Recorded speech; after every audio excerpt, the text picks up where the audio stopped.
I want to call these episodes, but they seem so short. So, this thing is inspired by conversations with hundreds of women I've worked with, clients, seekers, and friends, who've all shared a similar ache, the feeling of being seen but not known. It's also a quiet homage to the writings and resilience of female mystics, both ancient and modern. Women who've carried the burden of depth in a world that often rewards surface. It might seem unusual that I'm a man saying all this, but here I am saying it anyway. Because in listening to their stories, I began to recognize the same fracture within myself, the split between the person who performs life and the one who actually lives it. And maybe that's the point. The human experience, male, female, or beyond, always circles back to the longing to be whole. I know everyone's multi-layered, but today we're just going to talk about the two versions of you that I know exist. The one everyone sees, composed, generous, maybe even radiant, and the one that lives behind your ribs, tender, unguarded, and endlessly thinking. The outer you knows how to smile through discomfort, how to say the right thing, how to keep the peace.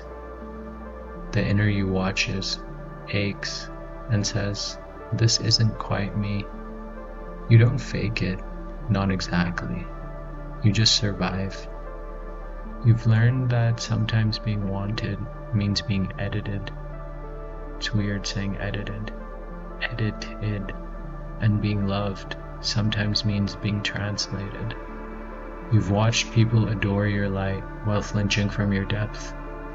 So you begin to compartmentalize, to curate, to stay lovable by staying safe. But love built on safety alone will always leave you lonely. Psychology call it a defense mechanism. Mystics call it separation from the soul. Somewhere along the line, you realize that your inner world, your hunger for meaning, your sensitivity, your emotional honesty didn't always fit the room.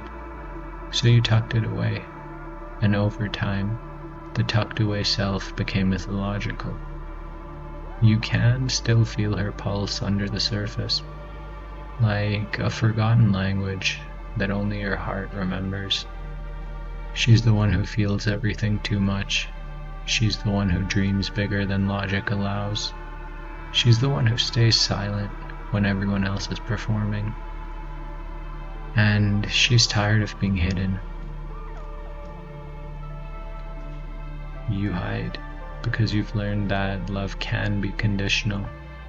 Because there was a time when your truth cost you closeness, when being authentic meant being alone.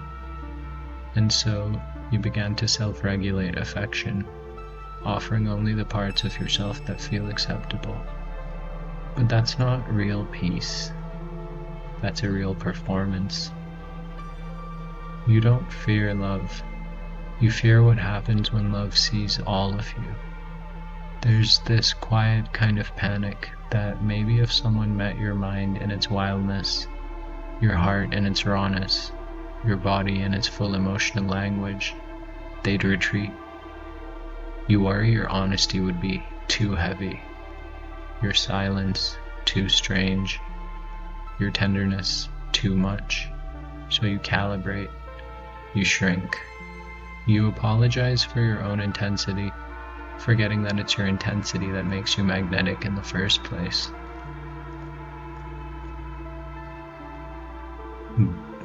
The hidden self isn't damaged. She's discerning.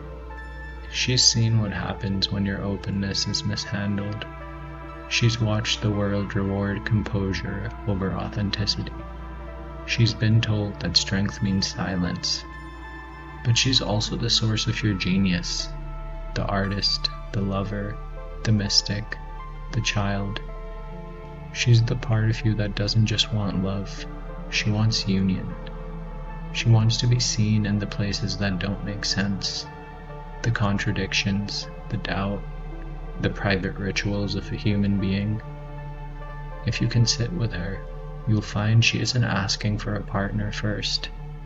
She's asking for integration, for reconciliation between the you that survives and the you that feels.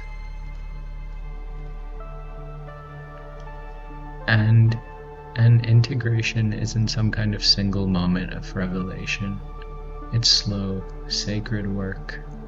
It's choosing honesty over impression, depth over attention, stillness over noise. It usually starts in small acts, like telling the truth in a conversation that matters, or allowing your emotions to exist without apology, letting someone witness your uncertainty instead of your performance.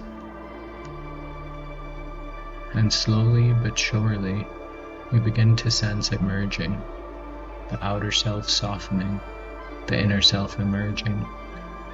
You find yourself less interested in being understood and more interested in being real. The people who can meet you there, they start to appear. The ones who can't, they fade. And it does hurt, but it's the right kind of hurt. The ache of growing into your whole self. Wholeness isn't some kind of state of perfection. It's inclusion. It's letting your contradictions coexist without shame. You can be kind and still crave solitude. You can be spiritual and still furious at the world. You can love deeply and still fear being seen. You are allowed to be a collection of opposites. When the hidden self is finally invited home, love stops being a transaction and becomes something truer. A meeting of mirrors. Not, I love the version of you that comforts me, but I love the truth of you, even when it challenges me. To me, that's real intimacy, not the safe kind, the sacred kind.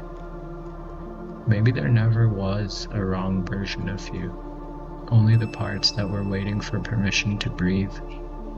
Maybe you were never split, only in hiding, until love felt safe enough to come closer. So let the inner and outer self meet again, not to collapse into one, but to dance, to move between the seen and unseen with honesty, gentleness, and grace.